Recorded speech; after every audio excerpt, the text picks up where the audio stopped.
यार अली मुमताज साहब, किसी वक्त दिल करता है कि आज की जो कौम है, हमारी नई नस्ल, जी।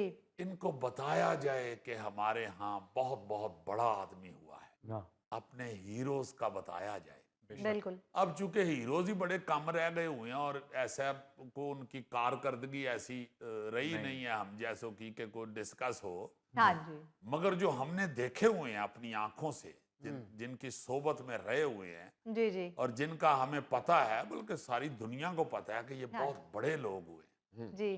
कभी कभी जी चाहता है कि उनका जरूर जिक्र करते रहें, जरूर जिक्र करते रहें। मैं कल ही करना चाह रहा था, मगर मुझे लेट पता चला कि दिलदार परवेज भट्टी साहब मरहूम की कल थी बरसी। तो दिलदार भट्टी साहब एक इतना बड़ा नाम हुआ है, इतना बड़ा नाम हुआ है कि अगर उनके तमाम जिंदगी के पहलुओं पे नजर दौड़ाई जाए जी। तो आप कहेंगे कि यार ये इतने मल्टी क्वालिटीज के मालिक थे। वाह! जी हाँ। ये इतना बड़ा आदमी था हाँ जी, हाँ और जी। हर काम के उस्ताद। वाह, वाह! क्या बात है। प्रोफेसर थे इंग्लिश के और माशाल्लाह सीनियर प्रोफेसर हो चुके हुए थे।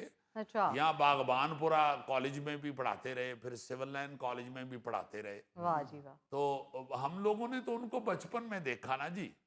गुजरांवाला में हमारे वो मोहल्लेदार भी थे, अच्छा। तो उनको देखते थे और बड़ा मजा आता था कि टेलीविजन में इनको देखते हैं। और अब वो कम नजर आते थे क्योंकि सुबह सुबह ना जी वो लाहौर आ जाते थे, रेल के जरिए लाहौर आते थे अच्छा। और यहाँ आके कॉलेज सीधा जाते थे।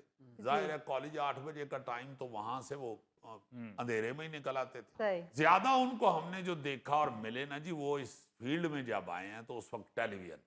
वाह, क्या बात। अच्छा, ये अजीम शख्सियत, मज़ाहिया अदाकार, सदाकार, पेशकार, टीवी मेजबान और लिखारी और फिर एजुकेशनिस्ट हुँ। जो थे, इनका थोड़ा सा तारुफ आपको करवा दूं। जी। ताल्लुक जैसे मैंने बताया गुजरांवाला से था। हाँ जी, हाँ जी। 1946 में अमृतसर में पैदा हुए थे, अच्छा। लेकिन क़याम पाकिस्तान के बाद अपने वालिदैन के साथ गुजरांवाला आ बसे।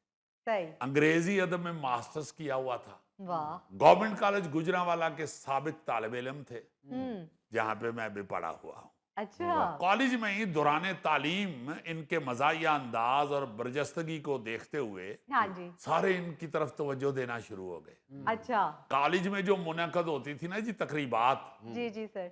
उनकी नकाबत, उनकी नज़ामत के फ़राइज़ ये सर अंजाम देना शुरू हो गए। वाह जी वाह! और वहीं से फिर इनको ऊंची जगह पे खड़े होने का शौक पैदा हो गया क्या और फिर अल्लाह पाक ने ऐसा ऊंचा मकाम दिया कि वाह वाह वाह वाह, वाह जी वाह! इतना अजीम इंसान बाखुदा कोई पाकिस्तान में मुझे दूसरा नहीं नजर आता। क्या बात। ऐसा कमाल उस्ताद आदमी, हर काम का उस्ताद। वाह!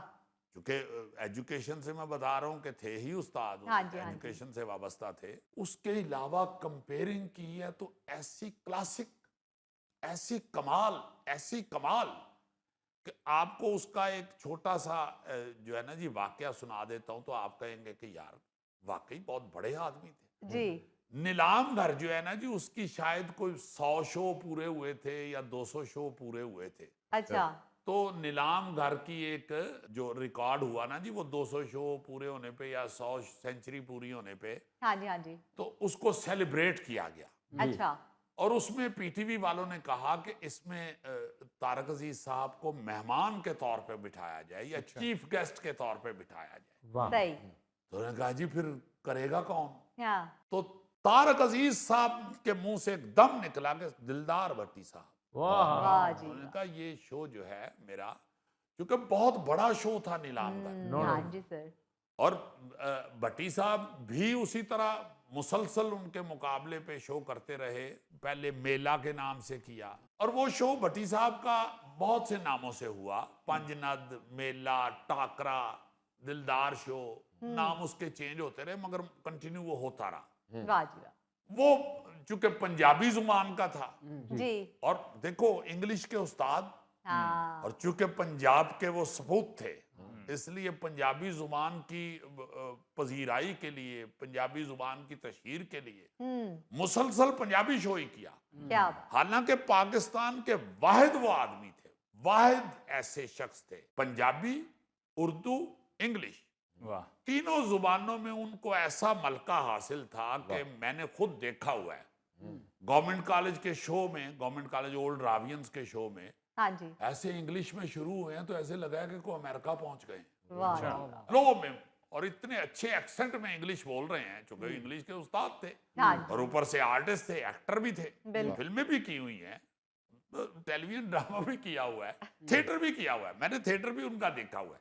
अच्छा। अलहमरा में 2 नंबर हॉल में उन्होंने थिएटर भी किया, वाह। मैंने देखा। उससे पहले भी सुना कि किया करते थे कभी कभी, हम्म। मगर चूंकि मसरूफियत उनकी बहुत ज्यादा थी इसलिए कंटिन्यू नहीं, वो ना नहीं कर फिल्म कर सके, ना ड्रामा, ना सही। थिएटर। चूंकि कंपेयरिंग में वो एक बाकमाल शख्सियत है, वाह। तीनों लैंग्वेज, तीनों। आपको इस तरह का कोई बंदा नहीं मिलेगा। वो बहुत बहुत बड़े आदमी हुए हैं, हाँ मोइन अख्तर साहब हुए हैं कंपेयर यहाँ पे, हाँ जी सर। मगर उर्दू के, इंग्लिश के भी, इंग्लिश भी बड़ी अच्छी। फिर ज़िया मयूद्दीन साहब बहुत बड़े आदमी हुए हैं, बहुत बड़े आदमी, जी। मगर वो उर्दू, इंग्लिश जी। ये पंजाबी के भी उसी तरह मास्टर थे और ऐसी अच्छी पंजाबी बोलते थे, इतने प्यारे अंदाज में बोलते थे कि रश्क आता था कि यार वाह वाह। फिर दिलदार भट्टी साहब के हवाले से आपको एक और बड़ी अहम बात बताता हूँ, जी। इंतहाई अहम बात। वो पंजाबी जुबान का जो शो किया करते थे ना जी, ये अपना चुन चुन के दूर दूर से वो लेके आते थे टैलेंट।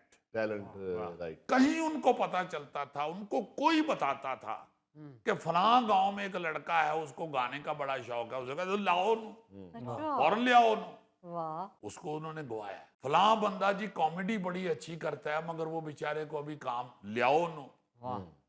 बाकायदा प्रमोट करते थे, नए चेहरों को इतना प्रमोट करते थे और पुरानों को सराहते बहुत थे। बहुत। इतना बड़ा दिल था दिलदार भट्टी साहब का, बाखुदा मैंने ऐसा बंदा नहीं देखा इस फील्ड में। क्या बात है। वाह। इतना सराहते थे, इतना सराहते थे, हैरान कुन।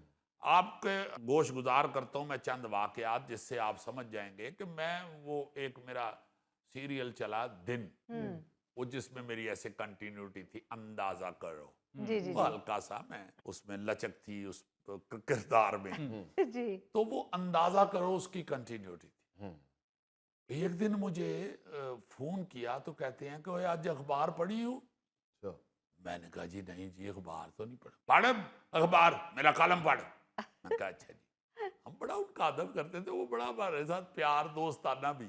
अच्छा। मैंने कॉलम देखा गौरी साहब, तो उसका उन्वान था अंदाजा करो। तो मैंने कहा है, वो मैंने कॉलम पढ़ा, मेरे पास है आज भी। अच्छा। मेरे पास आज भी है वो कॉलम, वो चूंकि वो तो एक बहुत बड़ा क्रेडिट दिलदार भट्टी साहब के कलम हाँ से जी। निकला हुआ। तो उन्होंने ना जी लिखा कि बड़ी पहले दाद दी, बाखुदा मैं ये कोई आजी के तौर पे नहीं कह रहा, वो अगर 1 पाव मुझसे हुआ था ना तो उन्होंने उसको 5 किलो पेंट किया हुआ।